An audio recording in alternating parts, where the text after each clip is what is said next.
What's up? This is EJK. This is going to be a short analysis on a pivotal moment between Taeja versus Blaze, Game 5 on Rakshir, the new GSL map, for the deciding spot to who goes to Code S.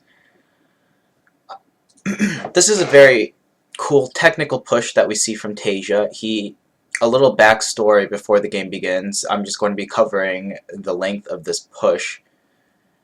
Taeja has a slight lead from the game from what happened earlier on because he was able to do a technical rush with a Liberator, Cyclone, and Marines that was able to take out Blaze's third base. So Blaze's fast third base was cancelled, and Taeja has, as a result, he has a larger army advantage due to the fact that Blaze had to reinvest minerals into that third command or third nexus. So in this push, we have 2 siege tanks, and we have 1 Liberator. I believe there's going to be 2 Liberators in the fight. We have a handful of Bio, and we have a Cyclone versus Blaze's Phoenix Force, and Mass Stalker, Adepts, and a couple of Mortals. The Adepts have the Resonating Glaive upgrade. Oh, I'm sorry, they don't. They do not have the Resonating Glaive upgrade. The Blink Stalkers have Blink. Taeja is at 1-0 right now. Blaze is at 0-0. These are all very important parts of information that we need to be aware of before the fight actually goes on. And Blaze does have a heads up of what Taeja's army is doing. Now, the first part here, Blaze prematurely blinks his Stalkers ahead right there to try to snipe that Liberator because he did have vision of it. Taeja quickly backs away. But now that Blaze has used up his blink, Taeja is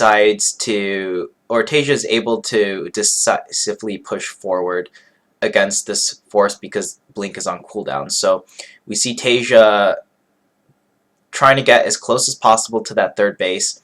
A lot of force fields going down right here. And the goal of Taeja's army is not to win the game straight up. This is part 1 of 2 for the push. The part 1 here is trying to get the Protoss to use up energy and picking off key units. In this case, 3 force fields. A Guardian Shield was used, so that's already 150, 250 energy on the Sentries that was used. And Taeja ends up picking off these 2 Immortals as well. The only 2 Robo units that Blaze in fact has in his army. So he resets the Robo unit count, and he pushes back because he did spend a bit more units than he wanted to. But this pushback is simply to regroup his units. He does not want to get caught out of position because the Phoenixes can come in, lift the tanks up, or they can pick off the Liberator if you are in the entrenched position for too long. So Taeja smartly backs up, rallies all of his army, and now he's going for round 2. He has a slightly larger Bioforce to complement his army.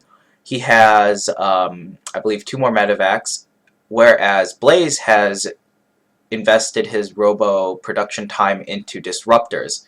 So by the time that Taeja regroups and then comes back into this position, Blaze has a second or about 2 Disruptors ready to fight. One critical mistake that Blaze did that he should have been being more active with his army with is the Blink Stalkers and having them more forward on the map to slow down this push.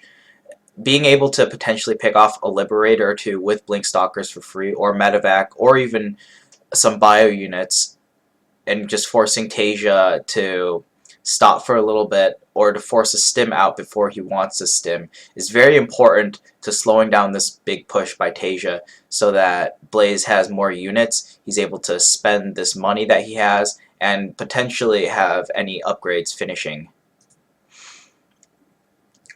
Instead, Blaze kind of lets Taeja get into this critical position right next to the third base, and the Liberators are sieged in a very close proximity to the third area, but not directly touching the third base. It's just in an area that pressures the third base. And the 2 siege tanks add a lot of pressure and range to this army siege as well. So the first disruptor shot is dodged. The second disruptor is right here, and it's going to get almost nothing from its shot. So now, from killing those 2 immortals earlier on, and now baiting out those 2 disruptor shots and getting 0 kills for a stim, Taeja decides to move forward even more with the 2 Liberators and the 2 siege tanks because there's no splash damage in Blaze's army.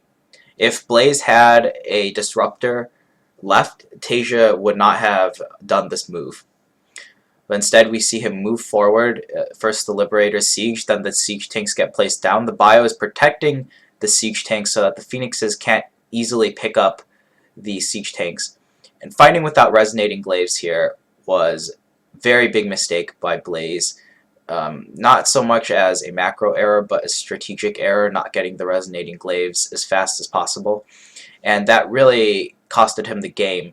But even if he did have it, the way that Taeja approached this push was the assumption that resonating glaives was going to finish any second, and that it could have kicked in right as the fight started. So he was pushing slowly in mind with resonating glaives. So yeah, I just wanted to recap this small part of the video because I thought it was a very cool technical push that Taeja did.